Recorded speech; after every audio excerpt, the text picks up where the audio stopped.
Hello everyone, today we talk about how to fix the app of Capcut. We will go to settings,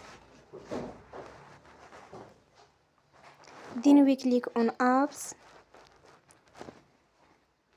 After that we will search the app Capcut.